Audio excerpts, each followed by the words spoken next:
Hello friends and dear student, एक बार फिर से आपका बहुत बहुत स्वागत है। तो इस वीडियो में हम लोग देखेंगे फार्मेसी लॉ एंड एथिक्स के इम्पोर्टेंट क्वेश्चन और ये इसका पार्ट 2 है। इससे पहले इसका एक पार्ट अपलोड हो चुका है। अगर आपने फर्स्ट पार्ट नहीं देखा है तो उसको जाके देख लीजिए, प्लेलिस्ट में आपको वो वीडियो मिल जाएगी। तो आज का हमारा पहला क्वेश्चन है, describe which type of advertisement are prohibited under drug and magic remedies. कि बताइए कि वो कौन से टाइप के एडवर्टीजमेंट हैं जिनको ड्रग एंड मैजिक रेमेडीज के अंडर में, जो ये एक्ट है इसके अंडर में उनको रोका गया है कि उस टाइप के एडवर्टीजमेंट नहीं किए जाएंगे, या उसको ऑब्जेक्शनल एडवर्टीजमेंट भी कहा जाता है। ड्रग तो आप जानते हैं, मैजिक रेमेडीज समझ लीजिए, कई बार इसके बारे में पूछ लेता है। तो मैजिक रेमेडीज इलाज करने का वो तरीका जिसको मतलब जिसमें दवा वगैरह यूज न किए जाएं, बल्कि झाड़ फूंक के जरिए से, दुआ तावीज के जरिए से, सुखैती ओझैती क्या क्या होता है, तो उन सब के जरिए से अगर मतलब बीमारियों का इलाज किया जाता है तो उसको बोलते हैं मैजिक रेमेडीज। ठीक है ना, दुआ तावीज होता है, बहुत चलता है ये। और इसमें होता क्या है ना, इसको क्यों रोका जाता है, इसके मतलब ऑब्जेक्शनल एडवर्टीजमेंट को, कि इसमें जो पेशेंट होते हैं वो लुटते बहुत हैं, बहुत ज़्यादा पैसा अपना बर्बाद कर देते हैं। कौन से टाइप के क्या कहते हैं दवाएं हैं या मैजिक रेमेडीज है जिनका एडवर्टीजमेंट को मना किया गया है, तो वो ये हैं। पहला क्या है, प्रोक्यूरमेंट ऑफ मिसकैरेज। मिसकैरेज को ठीक करने की अगर कोई बात कर रहा है तो इस टाइप का एडवर्टीजमेंट नहीं करेगा। ठीक है, तो मिसकैरेज का मतलब क्या होता है? मिसकैरेज का मतलब ये होता है कि जो बच्चा है पेट के अंदर वो क्या है, मतलब पूरी तरीके से भी डेवलप नहीं होता है, मतलब समझिए 9 महीने नहीं हुए, उससे पहले ही जब पैदा हो जाता है तो उसको बोलते हैं मिसकैरेज। तो उसमें क्या होता है, आमतौर से बच्चे बचते नहीं, मर जाते हैं। तो कोई दवा इस टाइप की बीमारी का इलाज करने का दावा करती है अगर, तो क्या उसके लिए एडवर्टीजमेंट नहीं करोगे। तो कोई दवा ऐसी है जो दावा ये कर रही है कि इसके जरिए से हम कंसेप्शन को रोकते हैं, यानी प्रेगनेंसी को रोकने वाली जो दवाएं हैं, तो उसको भी क्या है, उसका एडवर्टीजमेंट नहीं करेगा कोई। ठीक, ऐसे क्या, मेंटेनेंस और improvement of the capacity of human being for sexual pleasure. ऐसे बहुत सारी दवाएं आती है जो ये कहती है कि मतलब टाइमिंग बढ़ाने वाली हैं, स्टेमिना बढ़ाने वाली हैं। ठीक है ना, कहते हैं कि इसको ये दवा यूज करो, रात भर मतलब मजे लो। तो इस टाइप की जो दवाएं होती हैं, हालांकि एडवर्टीजमेंट करते हैं सब, लेकिन वो क्या है, ऑब्जेक्शनल है। ठीक, और क्या, the correction of menstrual disorder in women. ऐसे क्या कहते हैं, जो मेंस्ट्रुअल डिसऑर्डर होता है तो उसके लिए जो दवाएं हैं तो उसका एडवर्टीजमेंट, इस टाइप की जो दवाएं हैं, ठीक है ना, चाहे वो दवा हो, चाहे वो मैजिक रेमेडीज के जरिए से कोई ठीक करने का दावा करता हो, तो इन सबको क्या है, मना किया गया है कि इनका एडवर्टीजमेंट वो नहीं करेगा। ऐसे क्या, फॉर डायग्नोसिस, प्रिवेंटिंग और क्योरिंग दी ड्रग्स। ये ड्रग्स नहीं है, ये क्या है, ड्रग की जगह पे आप लगाइए डिसीजेस। ठीक है ना, क्या कहते हैं, वो बीमारियां जो शेड्यूल जे के अंदर मेंशन्ड हैं, बहुत सारी बीमारियां हैं, उसकी पूरी लिस्ट मैंने नोट्स में दे दिए थे। ठीक है, तो शेड्यूल जे के अंदर जो बीमारियां मेंशन है, अगर कोई दवा है या कोई मैजिक रेमेडीज है जो उसको डायग्नोस करने का दावा करती है, प्रिवेंट करने का या क्योर करने का दावा करती है, ऐसी बीमारियां जो शेड्यूल जे के अंदर मेंशन है, तो कहा कि उसको भी क्या है, मतलब ऑब्जेक्शन, तो वो भी एडवर्टीजमेंट क्या है, ऑब्जेक्शनल है। ठीक, अब उनके एग्जाम्पल से, जो शेड्यूल जे के अंदर बीमारियां, उनके एग्जाम्पल जैसे कि अपेंडिसाइटिस हो गया, एथेरोस्क्लेरोसिस हो गया, ब्लाइंडनेस हो गया, ब्लड पॉइजनिंग हो गया, कैंसर हो गया, कैटरेक्ट हो गया, deafness, diabetes and brain disorder. तो ठीक है ना, तो ये शेड्यूल जे के अंदर जो दवाएं, जो बीमारियां हैं, उनके कुछ एग्जाम्पल्स हैं। ऐसे क्या, advertisements providing false impression about any drug और making false claims for it. ऐसे क्या कहते हैं, इस टाइप के एडवर्टीजमेंट जो कि गलत इंप्रेशन देते हैं किसी दवा के बारे में, यानी उस दवा के अंदर वो क्वालिटी नहीं है, वो चीज नहीं है, लेकिन उसके बारे में फालतू में एडवर्टीजमेंट किया जा रहा है कि ये दवा से आपको खाने से ये हो जाएगा, तो वो हो जाएगा, आपके अंदर घोड़े जैसी ताकत आ जाएगी। तो इस टाइप की जो दवाएं होती हैं उनको भी क्या है, तो इस टाइप के जो क्या कहते हैं, गलत तरीके का इंप्रेशन देने की जो कोशिश की जाती है, तो उसको भी, उस टाइप के भी एडवर्टीजमेंट को रोका गया है कि उनको नहीं किया जाएगा। अगला क्वेश्चन है, describe the possession and sale of poison under act. Under act मतलब पॉइजन एक्ट। ठीक, तो यानी कह रहे हैं कि जो पॉइजन है उसको कौन आदमी रख सकता है और कौन उसका सेल कर सकता है, उसके बारे में आप डिस्क्राइब करिए, बताइए। ठीक है, तो the state government regulate the possession of poison in their administration area. तो जो क्या कहते हैं, स्टेट गवर्नमेंट है वो मतलब इसको रेगुलेट करती है कि कौन अपने पास पॉइजन को रख सकता है, पजेज कर सकता है और कौन सेल कर सकता है। वो इसको रेगुलेट करती है, एडमिनिस्टर करती है, उसको रेगुलेट करती है अपने एडमिनिस्ट्रेशन एरिया के अंदर। जैसे कि मान लीजिए यूपी को गवर्नमेंट है तो वो यूपी के अंदर इसको रेगुलेट करती है। उसके लिए वो क्या करते हैं, लाइसेंसिंग सिस्टम देते हैं, यानी लाइसेंस देते हैं कुछ लोगों को कि आप इसको क्या है, दवा को ये यानी आप इस पॉइजन को रख सकते हो और फिर उसको क्या है बेच सकते हो, ठीक है। लेकिन उसके लिए बहुत सारी कंडीशन वगैरह लगाते हैं कुछ। तो जिन लोगों को लाइसेंस देती है सरकार, उनको कुछ कंडीशन के साथ में देती है कि किन किन लोगों को मतलब हम लोग ये देंगे, तो उनका एक क्राइटेरिया, तो उसके हिसाब से वो कुछ स्पेसिफाइड लोगों को ही देते हैं कि आपको ये लाइसेंस दिया जा रहा है, अब इसका मिसयूज नहीं करना है, ठीक है। ऐसे ही फिर उनको ये भी बताते हैं कि किस टाइप के लोगों को आप ये दवा बेचेंगे, बच्चों को नहीं बेचेंगे। उनको ये भी बताया जाता है कि किसी सिंगल आदमी को आप कितना मतलब क्वांटिटी में ये पॉइजन देंगे, सेल करेंगे, तो ये भी उनको बताया जाता है। सारी कंडीशन लगाई जाती हैं। ऐसे ही the poison should be in safe custody, और ये भी बताया जाता है कि जो पॉइजन है ये सेफ कस्टडी में होना चाहिए, लॉक के अंदर होना चाहिए, हर एक वहां पे नहीं पहुंच सकता हो। ऐसे विद प्रॉपर लेबलिंग, और उसके ऊपर बहुत अच्छे से लेबल किया गया हो कंटेनर के ऊपर, ठीक है ना। और एक कंडीशन ये कि आप जिसको बेच रहे हैं ये पॉइजन, तो उसका एक रजिस्टर भी आपको क्या करना है, मेंटेन करना है। अगला क्वेश्चन है, mention objectives and offences and penalties under medical termination of pregnancy act and mention a bona fide reason for termination of pregnancy. ये कह रहे हैं कि जो एक्ट है ये medical termination of pregnancy act, जो ये एक्ट है एक, तो इसके लिए क्या ऑब्जेक्टिव्स हैं, क्यों इस एक्ट को बनाया गया, फिर उसमें क्या ऑफेंसेज और क्या पेनाल्टीज हैं, ठीक है। और क्या रहे अगला क्वेश्चन इसमें एक और है, mention the bona fide reason for termination of pregnancy, और वो क्या मतलब सही रीजन है कि जिनकी होने की वजह से प्रेगनेंसी को टर्मिनेशन कराया जा सकता है, एबॉर्शन कराया जा सकता है। अब अगर आपने इसको ध्यान से पढ़ा होगा, जहां पे मैंने पूरा चैप्टर पढ़ाया था, तो आपको इसको पूरा बैकग्राउंड समझ में आ गया होगा। सिर्फ मैं हल्के से बताता हूं आपको। जब अल्ट्रासाउंड वगैरह का सिस्टम आया तो बहुत सारी औरतें अल्ट्रासाउंड करा लेती थी, उनको पता चल जाता था कि लड़की है तो एबॉर्शन करा लेती थी। ऐसे क्या बहुत सारे उनके क्या कहते हैं जो हस्बैंड हैं वो लोग अल्ट्रासाउंड करवाते थे जबरदस्ती, और फिर अगर देखते थे कि लड़की है या देखते थे कि लड़की है तो फिर क्या एबॉर्शन करवा देते थे।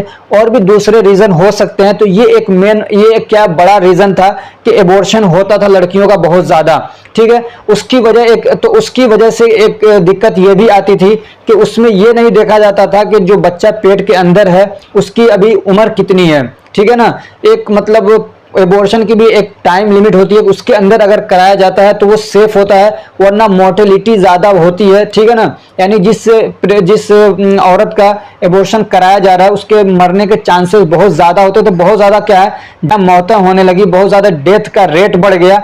तो फिर सरकार ने फिर क्या कानून बनाया कि अब हर कोई हर कंडीशन में जब चाहे प्रेगनेंसी को टर्मिनेट नहीं करा सकता है, एबॉर्शन नहीं करा सकता। उसके लिए कुछ कंडीशंस बनाए, और फिर ये भी बताया कि किसी भी जगह पे जाके कोई एबॉर्शन कराना चाहे किसी भी हॉस्पिटल में तो ये नहीं होगा। उसके लिए कुछ खास हॉस्पिटल्स होंगे जहां पे मतलब परमिशन दी गई है वहीं पे एबॉर्शन होगा, और उसके लिए हर कोई नहीं कर सकता है बल्कि रजिस्टर्ड मेडिकल प्रैक्टिशनर होना चाहिए। तो कुछ रीजंस बताए और फिर कुछ शर्तें लगाई कि इन कंडीशन के अंदर क्या कहते हैं प्रेगनेंसी को टर्मिनेट किया जा सकता है, और इतने एज तक कि 20 वीक से पहले एबॉर्शन कराया जाएगा। कुछ कंडीशन में है कि 22 तक, कुछ कंडीशन में है कि 24 वीक तक कराया जा सकता है, उसके बाद प्रेगनेंसी को टर्मिनेट नहीं किया जाएगा, ठीक। तो इसके ऑब्जेक्टिव्स क्या थे, टू प्रिवेंट अनसेफ एबॉर्शन, ठीक है ना। बहुत ज्यादा अनसेफ एबॉर्शन होने लगा था तो उसको प्रिवेंट करना, ठीक है ना, जिसकी वजह से जो औरत थी, जो प्रेग्नेंट महिला थी, उसकी डेथ हो रही थी, तो उसको रोकने के लिए। ऐसे क्या अननेसेसरी एबॉर्शन को रोकने के लिए टू लीगलाइज एबॉर्शन सर्विस। ऐसे क्या है, एक ऑब्जेक्टिव ये भी था कि जो एबॉर्शन सर्विस है उसको लीगलाइज किया जाए, ठीक है ना। यानी एक कानूनी यानी उसके लिए एक कानूनी व्यवस्था बनाया जाए कि मतलब कुछ स्पेशल टाइप के जो लोग हैं वो कर सकते हैं। अगर वो एबॉर्शन करते हैं तो उनके ऊपर कोई जुर्माना नहीं लगेगा, उनके ऊपर कोई पेनाल्टीज नहीं लगेगी, ठीक है। अब यहाँ पे देखिए एक नोट है, termination of pregnancy is illegal in India. India के अंदर क्या है, प्रेगनेंसी को टर्मिनेट करना इलीगल है। And everyone involve in it, और हर कोई और जो भी इसके अंदर इन्वॉल्व होता है, यानी प्रेगनेंसी को टर्मिनेट करने के मामले में जो भी इन्वॉल्व होता है ना, लीगल तरीके से नहीं, इनलीगल तरीके से अगर वो क्या कहते हैं इस काम में, एबॉर्शन में यानी टर्मिनेशन ऑफ प्रेगनेंसी में इन्वॉल्व होता है, तो फर्स्ट कन्विक्शन में उसको तो 6 महीने की जेल है। और अगर फिर दोबारा अगर वो यही गलती करता है, इलीगल तरीके से एबॉर्शन करने में इन्वॉल्व होता है, तो फिर उसको 1 साल की जेल की सजा हो सकती है। ठीक है, लेकिन क्या है, अब यहाँ पे एक बात और है कि एबॉर्शन को परमिट दिया गया, परमिशन दिया कुछ कंडीशंस के अंदर। वो क्या कंडीशंस हैं, या तो फिर क्या कहते हैं वो बोनाफाइड रीजंस क्या है, जिस कंडीशन में, जिन रीजन के पाए जाने की वजह से या जिन कंडीशन के अंदर प्रेगनेंसी को टर्मिनेट किया जा सकता है। एक औरत है, एक वोमेन है, वो क्या है टर्मिनेशन करा सकती है अपने प्रेगनेंसी को मेडिकली, ठीक है ना, यानी मेडिकल के अंदर जाके, अगर क्या कहते हैं if there is a risk to her physical or mental health. ऐसे क्या, if there are foetal malformation, कि जो पेट के अंदर बच्चा है, अल्ट्रासाउंड कराया गया या कोई और भी मतलब चेकअप कराया गया जिससे ये पता चल रहा है कि जो बच्चा है उसके जो बॉडी के पार्ट्स हैं वो सही से डेवलप नहीं हुए हैं, मान लीजिए उसकी आंखें नहीं है या उसके पैर नहीं है, हाथ खराब है, तो अब वो जो पैदा होगा तो वो क्या दूसरों पे बोझ बनेगा, वो हमेशा वो परेशान रहेगा। तो कहा कि इस कंडीशन में भी क्या है एबॉर्शन कराया जा सकता है। ऐसे क्या है, और if she became pregnant due to failure of any contraceptive method or device. एक कंडीशन ये है जो कि बहुत आसान है, कॉन्ट्रासेप्टिव मेथड या डिवाइस के फेल होने की वजह से वो प्रेग्नेंट हो गई है, तो उस कंडीशन में भी एबॉर्शन कराने की उसको परमिशन है। ठीक है ना, अब ये पता नहीं कि कैसे सरकार मालूम करेगी कि इसका मतलब कॉन्ट्रासेप्शन का फेलियर हुआ है कि नहीं हुआ है, अब इसका क्या मेथड होगा वो वही जाने, सरकार जाने। ठीक है, ऐसे क्या है, if she became pregnant as a result of rape, ऐसे कोई रेप विक्टिम है, उसके साथ रेप कर दिया गया और उसकी वजह से वो प्रेग्नेंट हो गई है, तो उस कंडीशन में भी क्या है उसको एबॉर्शन कराने की परमिशन है। लेकिन इन सब में क्या है, एक बच्चे की एज की लिमिट है। ठीक है ना, रेप वाली कंडीशन में ज्यादा से ज्यादा मतलब परमिशन दी गई कि 24 मंथ का, अगर यानी 24 वीक तक भी अगर बच्चा है पेट के अंदर तो उसको कराया जा सकता है। बाकी में क्या है कि मतलब जो नॉर्मल है वो 20 वीक, ठीक है ना, 20 वीक से पहले पहले एबॉर्शन कराया जाएगा। उससे ज्यादा अगर मतलब बढ़ता है बच्चा तो फिर उसमें नहीं कराया जाएगा। अब आपको अगर और फुल डिटेल इसके बारे में पढ़ना है तो बहुत डिटेल्ड वीडियो इसके ऊपर अवेलेबल है, आप उसको जाके देख लीजिए।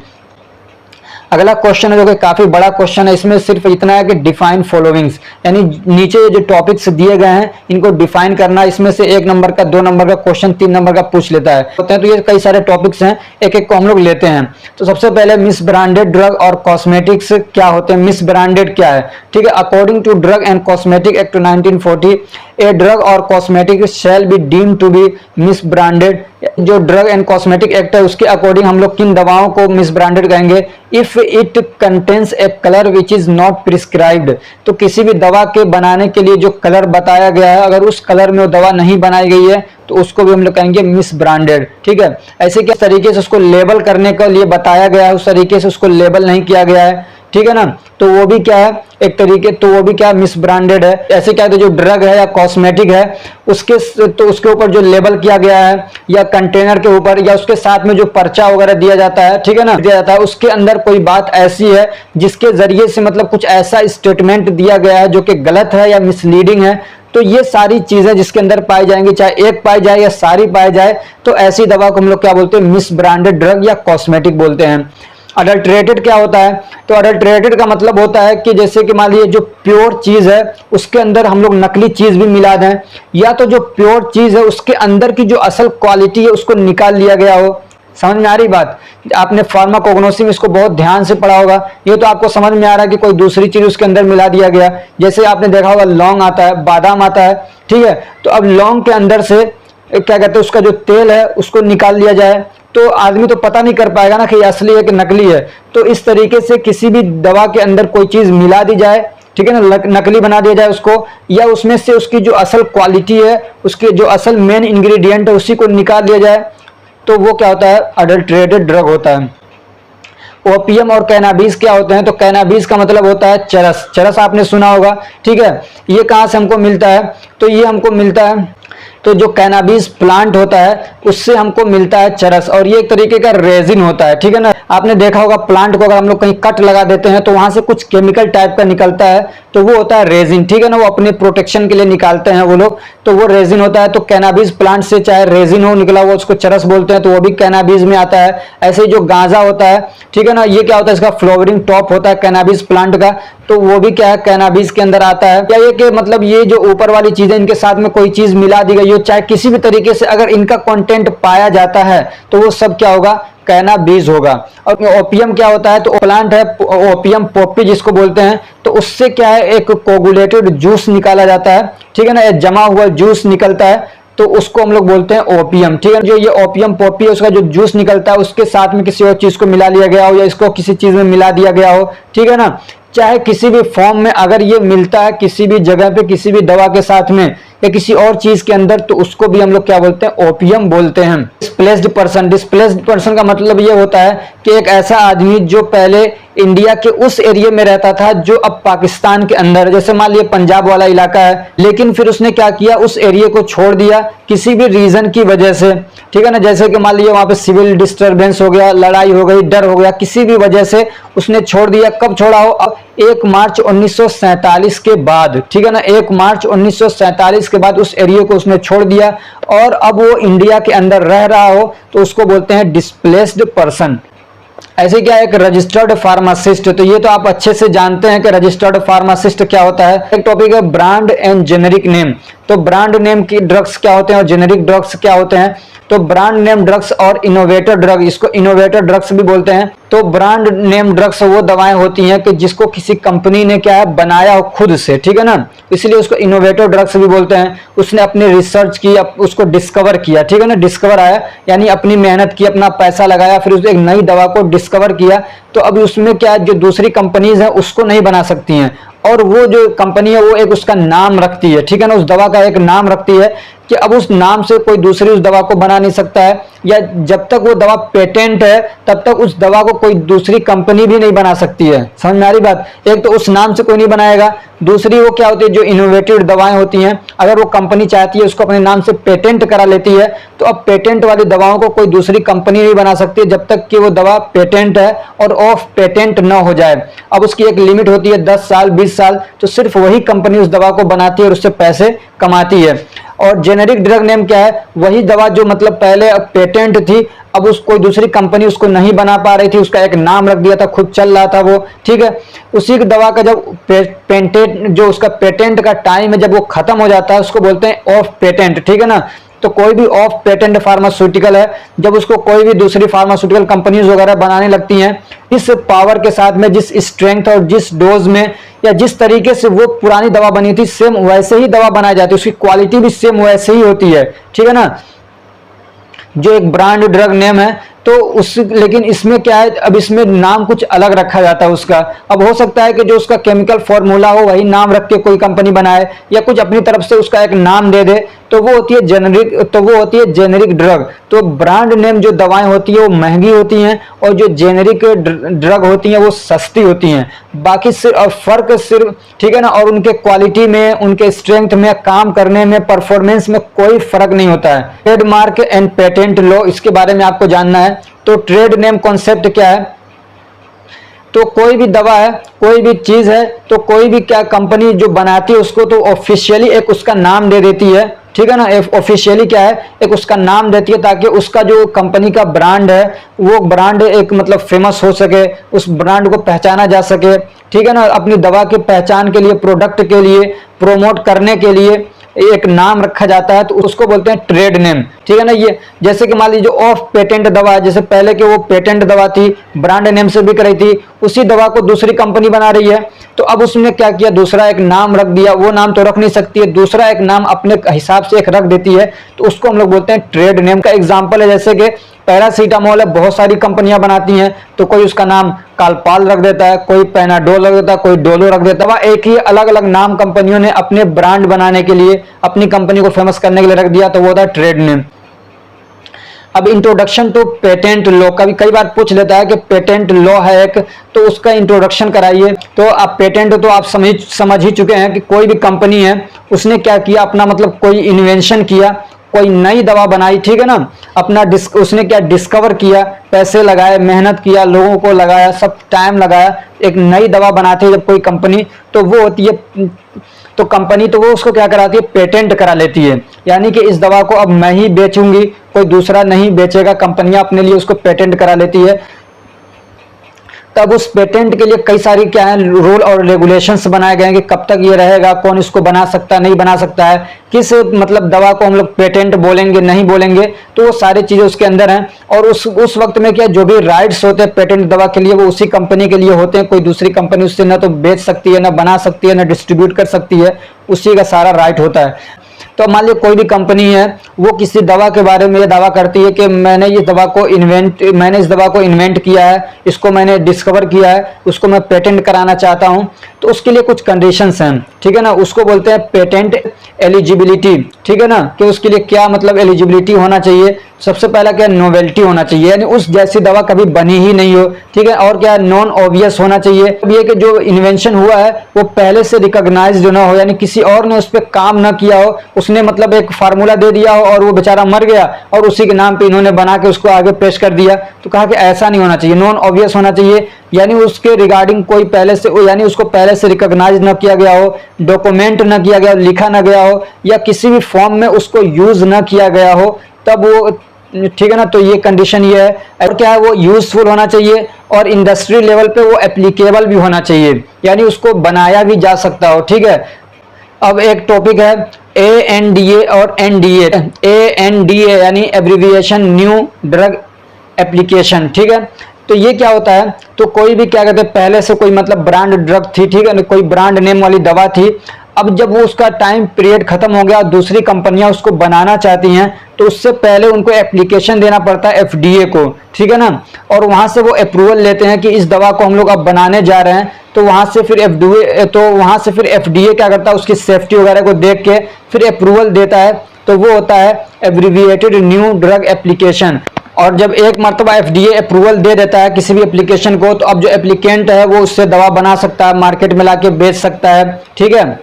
जेनेरिक ड्रग के लिए एप्लीकेशन जो दिया जाता है ये, तो इसमें क्या है, मतलब जो प्री क्लिनिकल डेटा है या जो क्लिनिकल डेटा है वो सब सबमिट करने की जरूरत नहीं होती। उस ड्रग की सेफ्टी और उसके इफेक्टिवनेस को प्रूव करने के लिए, साबित करने के लिए, इसीलिए इस एप्लीकेशन को बोला जाता है एब्रिविएटेड एप्लीकेशन, ठीक है ना। इसमें चूंकि बहुत सारी चीजों को छोड़ दिया गया कि ये सारा डेटा आपको नहीं देना है, इसलिए इसको बोलते हैं एब्रिविएटेड एप्लीकेशन। और न्यू ड्रग एप्लीकेशन क्या है, यूनाइटेड स्टेट के अंदर जो दवा पहले से नहीं चल रही है वहां पे कोई सी दवा को लाके मार्केट करना है, ठीक है ना, वो दवा बनी हुई है कहीं पे भी, उसको लाके वहां पे बेचना है, तो उसके लिए भी अप्रूवल लेना पड़ता है, उनसे परमिशन लेना पड़ता है, ठीक है।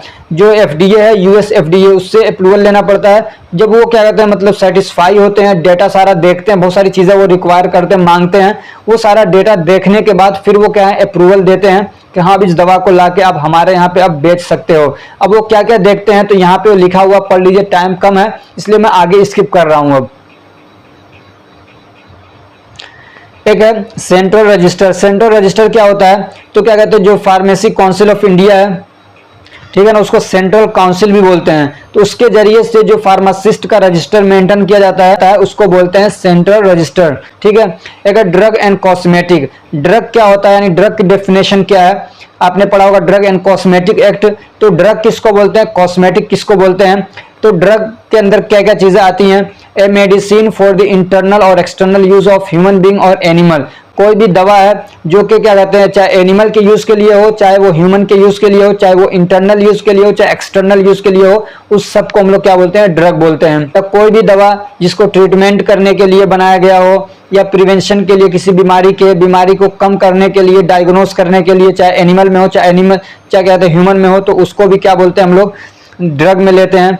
किसी एनिमल या ह्यूमन के अंदर जो बॉडी का स्ट्रक्चर है, जो फंक्शन है, चाहे वो सेल लेवल पे हो, अगर उसको अफेक्ट किया जाता है किसी भी चीज के जरिए से, खाने के अलावा, ठीक है ना, जो खाने पीने की चीजें हैं उसके अलावा किसी भी जरिए से बॉडी का जो फंक्शन है उसको चेंज किया जाता है, उसको अफेक्ट किया जाता है, तो वो चीज़ भी क्या है, दवा के अंदर मानी जाती है। ऐसी कोई भी ऐसी चीज़ जिसको दवा के अंदर किसी एक कंपोनेंट के तौर पे यूज़ किया गया है, तो उस चाहे वो बीमारी को ठीक करने के लिए न हो, लेकिन वो भी क्या एक तरीके से ड्रग है।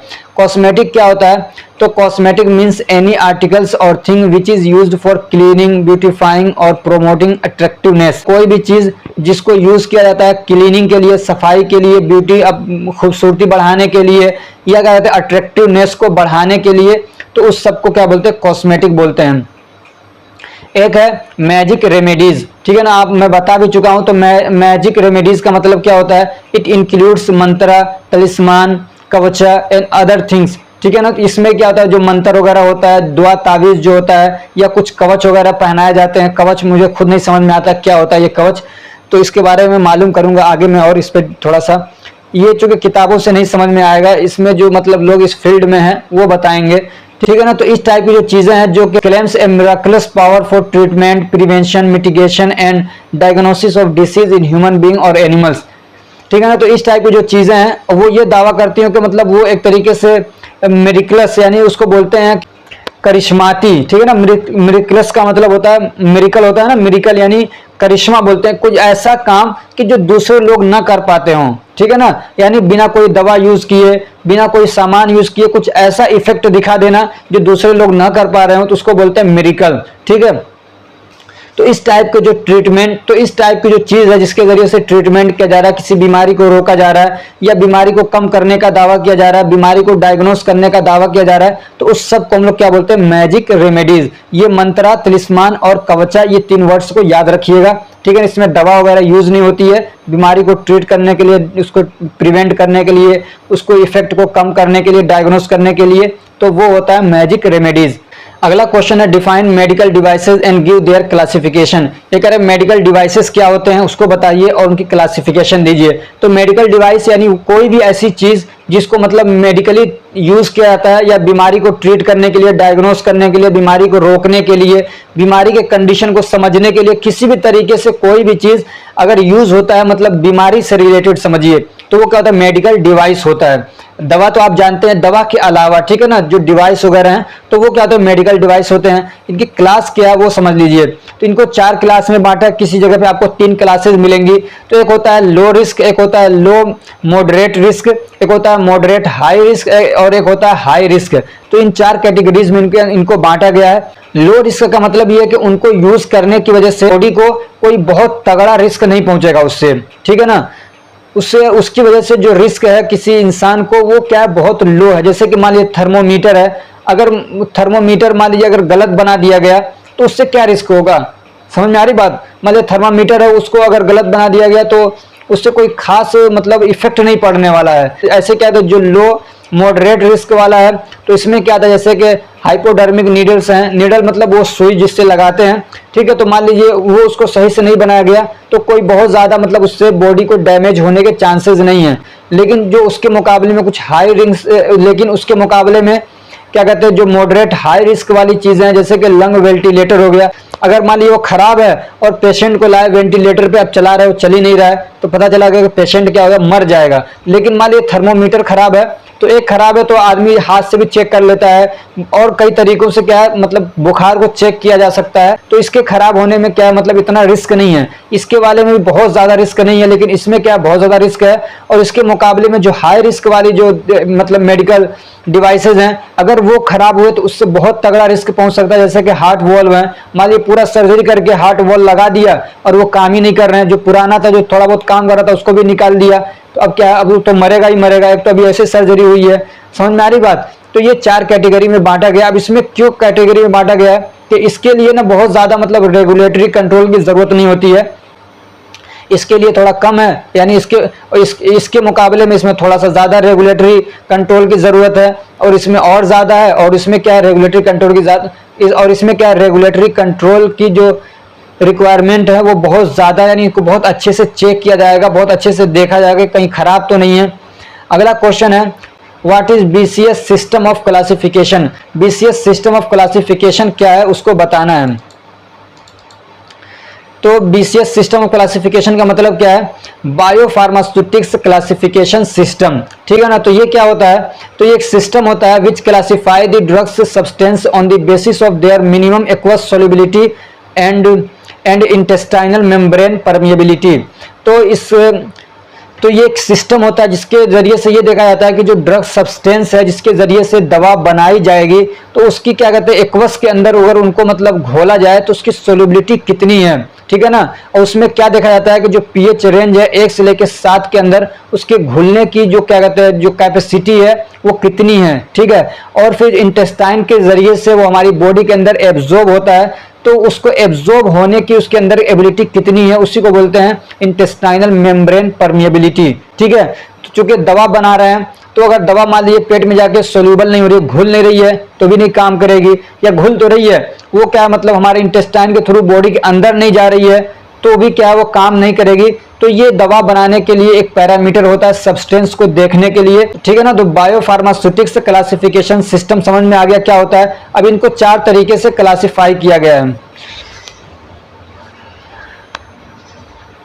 अब इनको 4 तरीके से क्लासिफाई किया गया है, मैं जल्दी जल्दी पढ़ा रहा हूं, ठीक है ना। एक है हाई सोल्युबिलिटी और कहते हैं हाई परमिएबिलिटी, ठीक है ना। एक दवा का सब्सटेंस ऐसा है जिसकी सोल्युबिलिटी भी बहुत हाई है, बहुत अच्छी है, और परमिएबिलिटी भी बहुत अच्छी है, यानी वो जल्दी से डिसॉल्व भी हो जाएगी, सोल्यूबल हो जाएगी, और इंटेस्टाइन के थ्रू क्या है बहुत अच्छे से वो एब्जॉर्ब होकर ब्लड में भी पहुंच जाएगी। तो इस टाइप की जो मतलब सब्सटेंस होता है ड्रग का तो उसको अच्छा माना जाता है ओरल ड्रग डिलीवरी सिस्टम के लिए, ठीक है। दूसरा जो क्लासिफिकेशन है वो है low solubility and high permeability drug. इसमें ये कि सोल्युबिलिटी कम है लेकिन परमिएबिलिटी क्या है बहुत ज्यादा है। तो चूंकि इसकी क्या है सोल्युबिलिटी कम है तो ये ओरल रूट के लिए क्या सूटेबल नहीं है, तो फिर इसमें कुछ ऐसी चीज मिलाई जाती है जिसकी वजह से इसका जो सोल्युबिलिटी है वो बढ़ जाए, ठीक है ना। कुछ मेथड्स यूज करके अगर ओरल रूट के लिए दवा इस सब्सटेंस का बनाई जा रही है तो उसमें कुछ ऐसी चीजें ऐड करते हैं जिससे उसकी सोल्युबिलिटी बढ़ जाए, तब वो क्या ओरल रूट के लिए सूटेबल होता है। तीसरी क्लास है हाई सोल्युबिलिटी लो परमिएबिलिटी, ठीक है। तो इसमें क्या है सोल्युबिलिटी तो है लेकिन परमिएबिलिटी नहीं है, तो इसमें इसकी परमिएबिलिटी को बढ़ाने की जरूरत होती है। अगर इसको ओरल रूट से इस दवा को मतलब बनाना है, यानी टेबलेट बनाना है, कैप्सूल बनाना है, तो उसकी परमिएबिलिटी को बढ़ाने की जरूरत होती है। और चौथी क्लास है low solubility and low permeability, यानी दोनों चीजें इसकी सही नहीं है।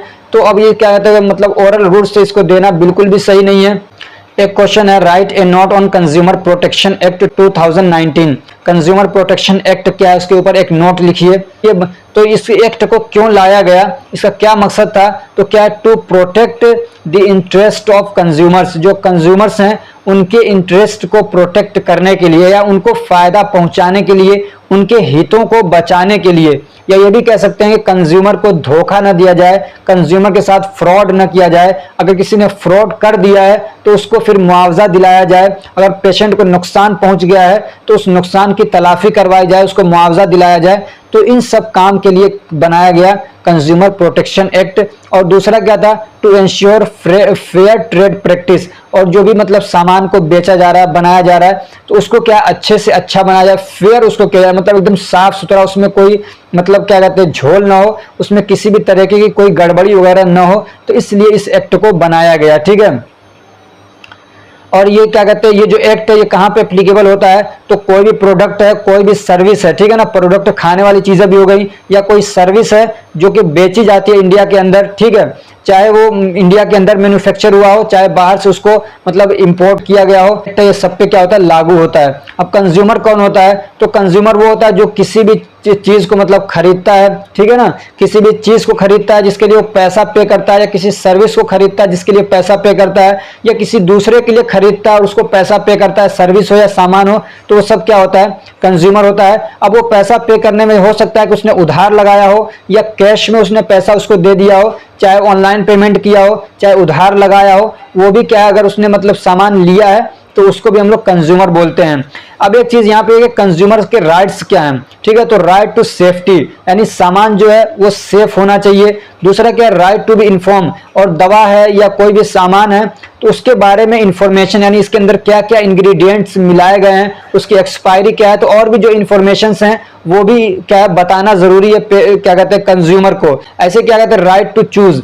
अब ये नहीं कि एक बार सामान को हाथ लगा दिया तो कोई नहीं लेना ही है तुमको, नहीं भाई वो नहीं लेगा, उसको नहीं अच्छा लग रहा नहीं लेगा, तो उसको चूज करने का भी राइट राइट है, ऐसे ही क्या राइट टू हर्ड, यानी अगर उसने उसके साथ में कोई गलत हुआ है तो उसको हमारा कॉन्स्टिट्यूशन ये राइट देता है, उसकी बात सुनी जाएगी, ठीक है ना। नेशनल लेवल पे, डिस्ट्रिक्ट लेवल पे, स्टेट लेवल पे इसके लिए फैसिलिटी प्रोवाइड की गई है कि कंज्यूमर की बात को सुना जाएगा। तो ये भी पेशेंट का राइट है कि वो रिड्रेसल मतलब ले सकता है, यानी मुआवजा ले सकता है। उसके साथ में कोई गलत मतलब उसके साथ में किसी ने गलत सामान बेच दिया, उसके सेहत को नुकसान पहुंच गया, ठीक है ना, तो उसकी वजह से जो उसको नुकसान हुआ है गलत प्रोडक्ट की वजह से, गलत सर्विस की वजह से, तो उसका वो मुआवजा भी ले सकता है। एक राइट और है, right to get education about his rights, और उसको ये भी राइट है कि उसके क्या राइट्स है वो जानने का। ये हर कंज्यूमर को ये राइट है कि वो अपने राइट्स के बारे में जान सकता है, नॉलेज ले सकता है। ये कोई कंज्यूमर है, उसको किसी ट्रेडर से कोई मैटर हो गया, ठीक है ना, गलत सामान उसने बेच दिया, अब उसका डिस्प्यूट हो गया, लड़ाई हो गई, अब वो मान नहीं रहा है, तो उसके रेजोल्यूशन के लिए ये मतलब क्या करेगा, तो ये नहीं कि अब इसको मतलब मान लीजिए कहीं पे भी दिल्ली जाना पड़ेगा, ऐसा नहीं है, बल्कि समझ रहा है ना कि हर लेवल पे, डिस्ट्रिक्ट लेवल पे, स्टेट लेवल पे, नेशनल लेवल पे कमीशन बना दिया कि अगर अब उसमें कुछ कंडीशन है कि मतलब कितने पैसे तक का आपका नुकसान है तो आप मतलब डिस्ट्रिक्ट लेवल पे करेंगे, और कितने अगर मतलब कितना अमाउंट है तो आप क्या कहते हैं स्टेट लेवल पे जाके मतलब स्टेट लेवल पे आप एप्लीकेशन देंगे, और कितने लेवल पे है तो नेशनल लेवल पे। इसमें कुछ पैसे बताए गए हैं, कितने इतने पैसे का अगर मतलब मैटर है तो यहाँ पे करेंगे। डिटेल वीडियो इसकी पढ़िए, जाके देख सकते हैं आप, समझ रहे हैं। तो इसको क्या है मतलब हर लेवल पे बहुत आसान करके बना दिया गया कि कहीं पे भी डिस्प्यूट हो रहा है तो उसको बहुत आसानी से सॉल्व कराया जा सकता है, रिड्रेसल लिया जा सकता है। और ये जो सुविधा है ये ऑफलाइन भी है और ऑनलाइन भी प्रोवाइड किया गया है, प्रोवाइड की गई है। अगला क्वेश्चन है, describe the drug price control order. Drug price control order क्या है, इसके बारे में छोटा सा नोट लिखिए, समझाइए कि क्या है। तो इसकी एक हिस्ट्री पहले समझिए कि पुराने जमाने में ऐसा था कि मतलब कोई भी दवा है या कोई सामान है तो उसका कोई रेट फिक्स नहीं होता था, समझ रहे हैं ना। जैसे कि मान लीजिए कोई डॉक्टर है, हकीम है, तो वो उसके पास आप दवा कराने गए तो उसको जितना मन करता था वो पैसा लेता, कभी फ्री में दे देता था। उन दवाओं के ऊपर कोई रेट थोड़ी लिखा रहता था। देखता गरीब आदमी है, देखता था कि गरीब आदमी है तो फ्री में दे दिया, मालदार है तो कहता अपने मतलब हिसाब से आप जो मन करे दे दीजिए हमको। तो इस टाइप से चलता था। तो उस टाइम पे ना लोग भी ईमानदार थे और मतलब लोगों में आपस में बहुत प्यार मोहब्बत थी, तो इतना किसी को लूटने का वो नहीं था, समझ रहे ना। अब तो हर आदमी चाहता है कि दूसरे को लूट ले, तो पहले लूटने का इतना जज्बा नहीं था लोगों में। फिर क्या हुआ, धीरे धीरे ना बहुत सारे जो प्रैक्टिशनर हैं उन्होंने क्या किया, लूटना शुरू कर दिया पेशेंट को। किसी से तो बहुत ज्यादा पैसा ले लेते थे, किसी से नहीं लेते थे, समझ रहे हैं ना। तो चूंकि फिक्स रेट कोई था नहीं तो अपनी दवा अपने हाथ में थी, जैसा चाहते थे वो पैसा लेते थे। फिर उसके बाद एक मतलब रूल बनाया गया 1962 के अंदर, वो क्या था, डिस्प्ले ऑफ प्राइस ऑर्डर, यानी जो भी सामान आप बेच रहे हैं उसका जो रेट है उसको आप लिख के रखेंगे। ये नहीं कि किसी से कम ले रहे हैं किसी से ज्यादा ले रहे हैं, ठीक है। तो उसमें क्या होता था, वो खूब बढ़ा बढ़ा के रेट लिख देते थे, तो ये भी तरीका सक्सेसफुल नहीं हुआ। Then a new rule came in 1963, control of price, ठीक है ना। तो उसमें ये मतलब किया गया। तो फिर एक नया रूल आया 1963 के अंदर, उसका नाम क्या था, कंट्रोल ऑफ प्राइस, कि मतलब जो प्राइस आप लिख रहे हो ये बढ़ा चढ़ा के नहीं लिखोगे। लेकिन उसका भी मतलब कोई, लेकिन ये रूल भी जो आया ये इतना इफेक्टिव नहीं था, ये भी काम नहीं कर पाया। फिर उसके बाद जो गवर्नमेंट थी उसने एक क्या किया, 1996 के अंदर एक ड्रग प्राइस कंट्रोल ऑर्डर करके एक रूल पास किया।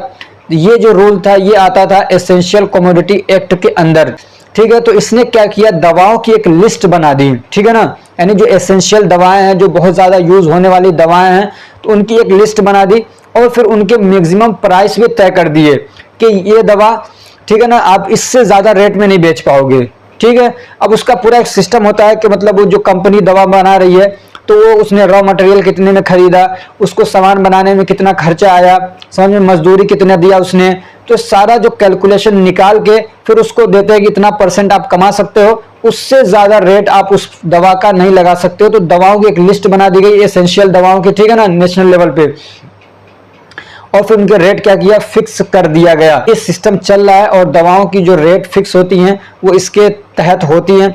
तो दवाओं की जो रेट फिक्स होती है वो इसके अंडर में होती हैं। तो अब इतना ज्यादा एक्सप्लॉइटेशन नहीं हो पाता है पेशेंट का या कंज्यूमर का, ठीक है।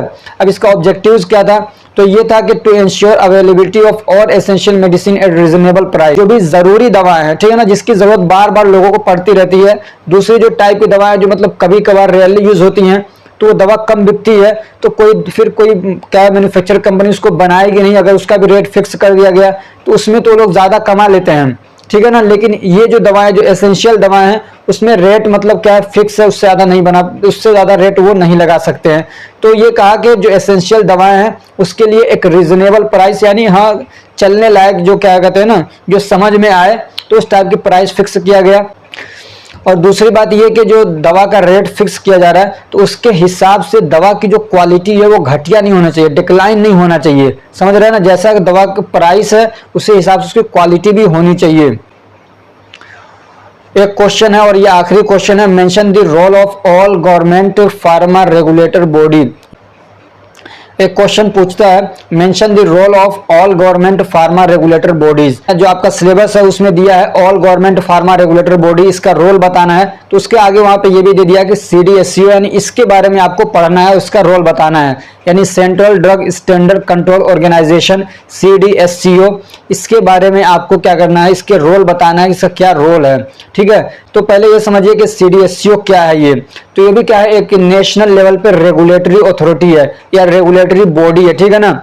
It is A department of ministry of health and family welfare. और जो कहते हैं मिनिस्ट्री ऑफ हेल्थ है, आपको मालूम है, इसके बाद कई बार पढ़ चुके होंगे, ठीक है ना। एक मिनिस्ट्री है, ministry of health and family welfare, सरकार की एक मिनिस्ट्री होती है, तो उसी का एक डिपार्टमेंट होता है CDSCO, ठीक। अब इनके ऑफिसेस कहाँ कहाँ पे हैं और इनके क्या लेबोरेटरीज वगैरह है वो आप देखना तो यहाँ से देख लीजिएगा। इनका काम क्या होता है मेन, कि ड्रग्स से रिलेटेड जो भी, चाहे नेशनल मैटर हो, चाहे इंटरनेशनल मैटर हो, चाहे स्टेट लेवल पे मैटर हो, ठीक है ना, तो जो भी मैटर्स हैं उसको रेगुलेट करना, उसको कंट्रोल करना, ये इनका काम होता है मेन। और बहुत सारे ये काम करते हैं। तो क्या क्या है इनका फंक्शन पूछा है, रोल पूछा है। तो it makes policies and procedure for uniform implementation of the provision of drug and cosmetic act and rules. क्या कहते हैं, जो ड्रग एंड कॉस्मेटिक एक्ट और रूल्स हैं इसको कैसे पूरे इंडिया के अंदर बिल्कुल यूनिफॉर्म तरीके से इंप्लीमेंट किया जाए, तो इसके लिए पॉलिसी और प्रोसीजर बनाती है। ऐसे क्या कहते हैं, it sets standard for drug and cosmetics and medical devices. जो दवाएं हैं, ये जो कॉस्मेटिक्स हैं या जो मेडिकल डिवाइसेज हैं, तो उनके लिए स्टैंडर्ड बनाने का, स्टैंडर्ड तय करने का काम होता है इसका, ठीक है ना। किस स्टैंडर्ड पे ये चीजें बनेंगी, ठीक है ना, उनकी क्वालिटी वगैरह। ऐसे क्या, it controls the import of drug. कोई दवा बाहर से लाना चाहता है उसको कंट्रोल करने का काम ये करती है। ये क्या कहती है, approval of new drugs and clinical trials.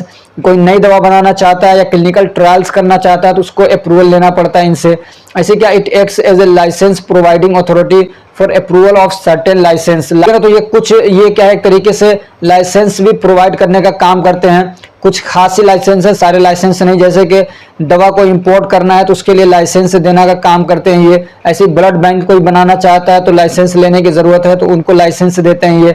ऐसे क्या, it checks the quality of imported drug through the port offices. इनके क्या है, पोर्ट के ऊपर ऑफिसेज होते हैं, यानी जो बंदरगाह होती हैं। तो जैसे कि मान लीजिए अडानी पोर्ट है तो अलग अलग पोर्ट्स पे इनकी ऑफिसेज होते हैं। तो कोई भी मतलब क्या कहते हैं सामान या खास तौर से जो ड्रग है, तो क्या कहते हैं कोई भी ड्रग या कॉस्मेटिक प्रोडक्ट आता है इंडिया के अंदर या मेडिकल डिवाइसेज वगैरह हैं तो उसकी क्वालिटी को चेक करने का काम इनका होता है, ठीक है। ऐसे क्या, it maintains drug testing laboratories for sample testing. ऐसे क्या कहते हैं जो लेबोरेटरीज हैं, ठीक है ना, जहाँ पे ड्रग वगैरह की टेस्टिंग होती है, उनकी क्वालिटी की, उनकी प्योरिटी की, तो उसको रेगुलेट और मेंटेन करने का काम इनका होता है। ऐसे क्या कहते हैं, ये drug and cosmetic act and rules के अंदर अमेंडमेंट वगैरह करना है तो उसमें भी ये काम करते हैं। ऐसे क्या है, कुछ दवाओं को या कॉस्मेटिक्स को अगर देखते हैं कि ये सही नहीं है, अनसेफ है, उसको बैन कर देते हैं ये, ठीक है। ऐसे क्या, it conducts meeting with the international organisations like WHO, US FDA, European medical device agency of Japan. तो अलग अलग जो इंटरनेशनल लेवल पे ऑर्गेनाइजेशन है उनके साथ में ये मीटिंग करते हैं। कुछ मतलब मंगाना है, कुछ बातचीत करना, कुछ समझना, कुछ समझाना, ठीक है ना, तो उसके लिए मीटिंग करने का काम भी ये करते हैं। जैसे WHO हो गया, FDA हो गया, तो इनसे ये क्या करते हैं, मुलाकात करते हैं, इनसे मीटिंग करते हैं। ऐसे it grant test licence for drug. तो यहाँ पे ये 25 क्वेश्चन पूरे हो गए हैं। उम्मीद है कि आपके सारे पेपर बहुत अच्छे गए होंगे। इसमें भी मेरी दुआ है, मेरी कामना है कि आपका पेपर बहुत अच्छे से अच्छा जाए। हो सकता है कि बहुत सारे स्टेट में ये लास्ट पेपर हो, तो यहाँ पे मैं आपसे एक रिक्वेस्ट करूंगा कि ये आप कमेंट करके जरूर बताइए कि हमारे साथ आपके जो पढ़ने का ये पूरा सफर रहा वो कैसा रहा। बहुत सारे तो ऐसे होंगे जिन्होंने मतलब सिर्फ 4 दिन 5 दिन पहले ही तैयारी शुरू की होगी। बहुत सारे ऐसे होंगे जिन्होंने सिर्फ वही वीडियोस देख के ही जाके एग्जाम दिए होंगे। तो एग्जाम देने के बाद सुनिएगा ध्यान से, एग्जाम देने के बाद आके कमेंट करके ज़रूर बताइएगा कि आपका एग्ज़ाम कैसा रहा। और फिर मैं पूरी एक सीरीज़ बनाऊंगा इंटरव्यू की कि आपने कैसे तैयारी किया, कैसे प्रिपरेशन किया, कितने मार्क्स आए अपने, आप कहाँ से पढ़ते हैं, किस शहर से हैं, इस टाइप के कुछ क्वेश्चन होंगे जो नॉर्मल टाइप के।